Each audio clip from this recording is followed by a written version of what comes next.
ಕನ್ನಡಿಗ channel ವೈಟಿಯಿಂದ doctor S Tallur ಮಾಡುವ ವಂದನೆಗಳು. ಸ್ನೇಹಿತರೆ, ತಮ್ಮೆಲ್ಲರಿಗೂ ಸ್ವಾಗತ.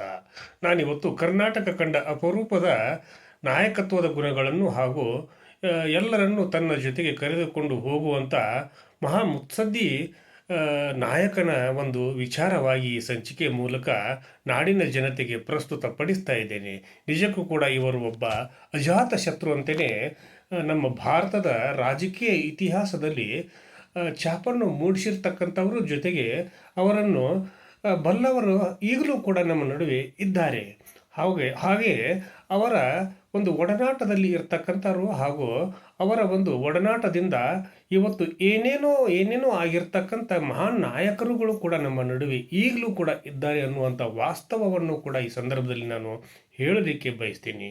ನಿಜಕ್ಕೂ ಕೂಡ ಆ ಒಬ್ಬ ಅಜಾತ ಶತ್ರು ನಾಯಕನ ಗುಣಗಳನ್ನು ಒಮ್ಮೆ ನಾವು ಅವಲೋಕನ ಮಾಡಿದಾಗ ಇಂಥವರು ಇದ್ದರೇ ಅನ್ನುವಂಥ ಪ್ರಶ್ನೆಗಳು ಏಳುತ್ತವೆ. ಹಾಗಿರುವಾಗ ಇವರು ಮತ್ತಾರೂ ಅಲ್ಲ, ಕರ್ನಾಟಕ ಕಂಡ ಹಾಗೂ ಭಾರತ ದೇಶ ಕಂಡ ಅಪರೂಪದ ರಾಜಕಾರಣಿ. ಜೊತೆಗೆ ತನ್ನ ಮಕ್ಕಳನ್ನೇ ಒಂದು ಹಂತದಲ್ಲಿ ಬೆಳೆಸಬಹುದಾಗಿದ್ದರೂ ಕೂಡ ಅವರು ತಮ್ಮ ಮಕ್ಕಳನ್ನೇ ಬೆಳೆಸಲಿಕ್ಕೆ ಆಶೆ ವ್ಯಕ್ತಪಡಿಸಲಿಲ್ಲ, ಇಚ್ಛೆಯನ್ನು ವ್ಯಕ್ತಪಡಿಸಲಿಲ್ಲ.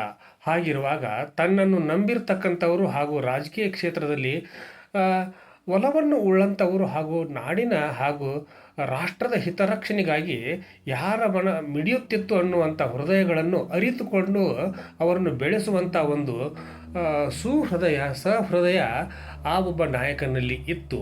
ಹಾಗಿದ್ದಾಗ ಮಾತ್ರ ಇವತ್ತು ಕರ್ನಾಟಕದ ಒಬ್ಬ ಮುಖ್ಯಮಂತ್ರಿಯನ್ನೇ ಆಗಲಿ, ಭಾರತದ ಯಾವುದೇ ರಾಜ್ಯದ ಒಬ್ಬ ಮುಖ್ಯಮಂತ್ರಿಯನ್ನೇ ನೇಮಕ ಮಾಡಬೇಕಾದ್ರೆ ದಿವಂಗತ ನಮ್ಮ ಭಾರತ ದೇಶದ ಪ್ರಧಾನಮಂತ್ರಿಗಳಾಗಿರ್ತಕ್ಕಂಥ ಇಂದಿರಾ ಗಾಂಧಿಯವರೇ ಈ ಒಬ್ಬ ಧೀಮಂತ ನಾಯಕರ ಜೊತೆಗೆ ವಿಚಾರ ಮಾಡ್ತಿದ್ರು. ಇಂಥವ್ರನ್ನು ಮಾಡಿದರೆ ಹೇಗೆ, ನಿಮ್ಮ ಅಭಿಪ್ರಾಯ ಏನು ಅನ್ನುವಂಥ ಮಾತನ್ನು ಕೂಡ ಕೇಳ್ತಾ ಇದ್ರು.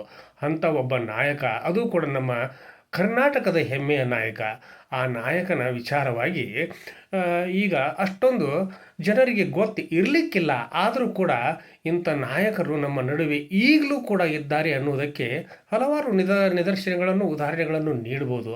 ಆದರೆ ಇವರಿಂದ ಇವತ್ತು ಕರ್ನಾಟಕದ ಮುಖ್ಯಮಂತ್ರಿಗಳೇ ಆಗಲಿಕ್ಕೆ ಅಣಿಯಾಗಿರ್ತಕ್ಕಂಥವರು ಕೂಡ ಇವರ ಕನಸಿನ ಕೂಸಾಗಿ ಬೆಳೆದು ಬಂದಂಥ ರಾಜಕಾರಣಿಗಳು ಅನ್ನೋದನ್ನು ನಾವು ಉಲ್ಲೇಖ ಮಾಡಲಿಕ್ಕೆ ನಾನು ಬಯಸ್ತೀನಿ.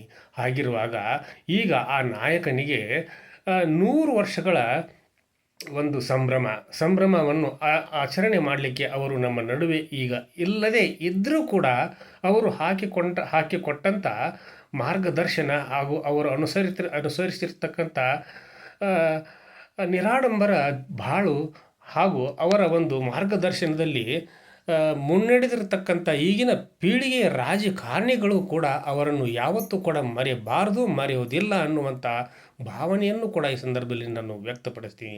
ಹಾಗಿರುವಾಗ ಆವಾಗ ಇಬ್ಬರು ಇದ್ದರು. ಒಬ್ಬರು AK ಕೊಟ್ರಶೆಟ್ಟಿ ಅಂತೇಳಿ ಬೆಳಗಾವಿಯ ಲೋಕಸಭಾ ಸದಸ್ಯರಾಗಿದ್ದರು 2 ಸಲ. ಅವರ ಜೊತೆಗೇ ಬೆಳಗಾವಿಯ ಕಾಂಗ್ರೆಸ್ ಪಕ್ಷದ ಅಧ್ಯಕ್ಷರು ಹಾಗೂ ಇವರಾಗಿದ್ದರು. ಆನಂತರ AK ಕೊಟ್ರಶೆಟ್ಟಿಯವರು ಪ್ರಧಾನ ಕಾರ್ಯದರ್ಶಿಗಳು ಆಗಿದ್ದರು. ಆ ಸಂದರ್ಭದಲ್ಲಿ ಲೋಕಸಭಾ ಚುನಾವಣೆಗೆ ಅಭ್ಯರ್ಥಿಗಳನ್ನು ಹುಡುಕುವ ಸಂದರ್ಭದಲ್ಲಿ ಚಿಕ್ಕೋಡಿ ಭಾಗದಿಂದ ಶಂಕರಾನಂದರು ಹಾಗೂ ಬೆಳಗಾವಿ ಭಾಗದಿಂದ AK ಕೊಟ್ರಶೆಟ್ಟಿಯವರು ಯಾರೂ ಕೂಡ ನಾಮಪತ್ರವನ್ನು ಸಲ್ಲಿಸಲಿಕ್ಕೆ ಮುಂದೆ ಬರಲಿಲ್ಲ. ಜೊತೆಗೆ ನನಗೆ ಟಿಕೆಟ್ ಕೊಡ್ರಿ ಅಂಥೇಳಿ ಯಾರೂ ಮುಂದೆ ಬರಲಿಲ್ಲ. ಅಂಥ ಒಂದು ಪರಿಸ್ಥಿತಿಯಲ್ಲಿ ಏನಾದರಾಗಲಿ ನಾವೇ ನಿಂದ್ರೋಣ ಅನ್ನುವಂಥ ಒಂದು ವಿಚಾರವನ್ನು ಮಾಡಿ ಆ ಒಂದು ಸಂದರ್ಭದಲ್ಲಿ ಅವರು ಲೋಕಸಭಾ ಚುನಾವಣೆಗೆ ಸ್ಪರ್ಧಿಸಿದರೂ ಕೂಡ ಹಾಗೂ ಆಯ್ಕೆ ಆದರೂ ಕೂಡ. ಹಾಗಿರುವಾಗ ಸತತವಾಗಿ 7 ಸಲ ಈ ಲೋಕಸಭಾ ಸದಸ್ಯರಾಗಿ ಆಯ್ಕೆಯಾಗಿ ಕೇಂದ್ರದ ಸರ್ಕಾರಗಳಲ್ಲಿ ವಿವಿಧ ಹಂತದ ಸ್ಥಾನಮಾನಗಳನ್ನು, ಅಧಿಕಾರದ ಚುಕ್ಕಾಣಿಯನ್ನು ಹಾಗೂ ಮಂತ್ರಿಮಂಡಲದಲ್ಲಿ ತಮ್ಮ ಛಾಪನ್ನು ಮೂಡಿಸಿರ್ತಕ್ಕಂಥವರು ಬೆಳಗಾವಿಯ ಅದು ಕನಗಲಾದ ಬಿ ಶಂಕರಾನಂದ ಅಂತಂದ್ರೆ ರಾಜಕೀಯ ಕ್ಷೇತ್ರದಲ್ಲಿ ಒಂದು ರೀತಿಯ ಸಂಚಲನವನ್ನು ಹುಟ್ಟು ಹಾಕುವಂಥ ಒಂದು ಹೆಸರು ಆಗಿನ ಸಂದರ್ಭದಲ್ಲಿ. ಯಾಕಂದರೆ ಅವರಿಂದ ಸಾಕಷ್ಟು ಸಂಪತ್ತು, ಅಧಿಕಾರ ಹಾಗೂ ಎಲ್ಲವನ್ನು ಪಡೆದುಕೊಂಡಂಥವರು ಕೂಡ ಅವರನ್ನು ಕೊನೆಗಾಲದಲ್ಲಿ ಮರೆತರೇನೋ ಅನ್ನುವಂಥ ಭಾವನೆಗಳು ಕೂಡ ಉಂಟಾದವು. ಆದರೂ ಕೂಡ KLEಯ ಈಗಿನ ಕಾರ್ಯಾಧ್ಯಕ್ಷರಾಗಿರ್ತಕ್ಕಂಥ ನಮ್ಮ ನಡುವೆ ಇರತಕ್ಕಂಥ ಕಾರ್ಯಾಧ್ಯಕ್ಷರು ಅವರು ಇವರ ಬಗ್ಗೆ ಒಂದು ಪೂಜ್ಯ ಭಾವನೆಯನ್ನು ಹೊಂದಿದ್ದರು. ಜೊತೆಗೆ ಅವರ ಒಂದು ಅಂತ್ಯಕಾಲದಲ್ಲಿ KLEಯ ಆಸ್ಪತ್ರೆಯಲ್ಲಿ ಅವರಿಗೆ ಚಿಕಿತ್ಸೆಯನ್ನು ಉಚಿತವಾಗಿ ಕೊಡಿಸಿರ್ತಕ್ಕಂಥವರು ಪ್ರಭಾಕರ್ ಕೋರೆಯವರನ್ನು ಕೂಡ ನಾವು ಈ ಸಂದರ್ಭದಲ್ಲಿ ನೆನಪು ಮಾಡಿಕೊಳ್ಳಲೇಬೇಕು. ಯಾಕಂದರೆ ಶಂಕರಾನಂದರ ಕೃಪಾಪೋಷಿತ ನಾಟಕ ಮಂಡಳಿಯಲ್ಲಿ ಬೆಳೆದು ಬಂದಂಥ ಒಬ್ಬ ರಾಜಕಾರಣಿ. ಹಾಗಿರುವಾಗ ಇವರು ಎಷ್ಟು ಜನರನ್ನು ಬೆಳೆಸಿಲ್ಲ ಹೇಳಿ. ಯಾಕಂದರೆ ಕರ್ನಾಟಕದ ಮುಖ್ಯಮಂತ್ರಿ ಅಷ್ಟೇ ಅಲ್ಲ, ರಾಷ್ಟ್ರದ ಮುಖ್ಯಮಂತ್ರಿಗಳನ್ನು ಕೂಡ ನೇಮಕ ಮಾಡುವಂಥ ಒಂದು ಪವರ್ಫುಲ್ ಅಧಿಕಾರವನ್ನು ಹೊಂದಿರತಕ್ಕಂಥ ಹಾಗೂ ನಿಷ್ಠೆಯನ್ನು ಹೊಂದಿರತಕ್ಕಂಥ ಕಾಂಗ್ರೆಸ್ ಪಕ್ಷದ ಕಟ್ಟಾಳು ಆಗಿರ್ತಕ್ಕಂಥ ಇಂದಿರಾ ಗಾಂಧಿಯ ಬಲಗೈ ಬಂಟಾರ ಆಗಿದ್ದಂಥ ಶಂಕರಾನಂದರನ್ನು ಇವತ್ತು ನಾಡು ಕೂಡ ಮರೆತಿದೆ, ಅವರನ್ನು ಬೆಳೆಸಿದವರು ಕೂಡ ಮರೆತಿದ್ದಾರೆ.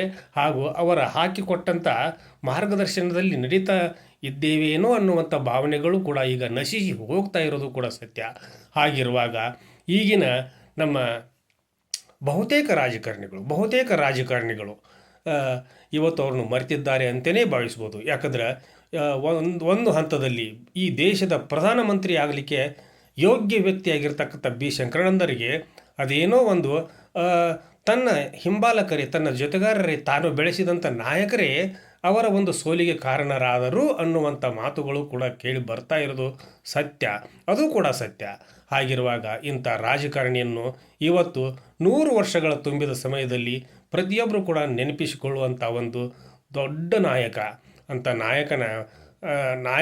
ನಾಯಕರು ಈಗ ನಮ್ಮ ನಡುವೆ ಇಲ್ಲದೆ ಇದ್ದರೂ ಕೂಡ ಈಗಲೂ ಕೂಡ ಅಲ್ಲೊಬ್ಬರು ಇಲ್ಲೊಬ್ಬರು ಇದ್ದಾರೆ. ಅವರ ಮಾರ್ಗದರ್ಶನದಲ್ಲಿ, ಅವರ ಒಂದು ದಾರಿ ತೋರಿಸುವಂಥ ಒಂದು ಮಾರ್ಗದಲ್ಲಿ ನಮ್ಮ ರಾಜಕಾರಣವನ್ನು ನಾವು ಸ್ವಚ್ಛವಾಗಿ ಇಟ್ಟುಕೊಂಡು ಮುನ್ನಡೆಯುವಂಥ ಒಂದು ಪರಿಸ್ಥಿತಿಯಲ್ಲಿ ನಾವು ಬಾಳಬೇಕು, ಅದನ್ನು ನಾವು ಉಳಿಸಬೇಕು, ಬೆಳೆಸಬೇಕು.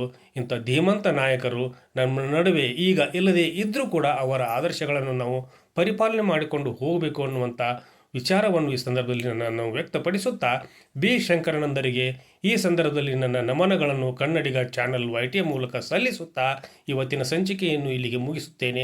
ನಾಳಿನ ಸಂಚಿಕೆಯೊಂದಿಗೆ ತಮ್ಮ ಜೊತೆಗೆ ಹಾಜರಾಗೋಕ್ಕಿಂತ ಪೂರ್ವದಲ್ಲಿ ಕನ್ನಡಿಗ ಚಾನಲ್ YT ಇದು ನಿಮ್ಮೆಲ್ಲರ ಚಾನಲ್ಲು, ಸಮಸ್ತ ಕನ್ನಡಿಗರ ಚಾನಲ್ಲು.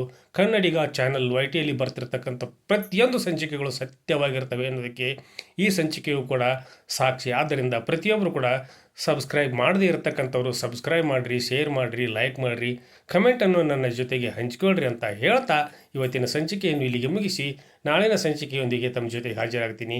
ಅಲ್ಲಿವರೆಗೂ ನನ್ನ ನಮಸ್ಕಾರ.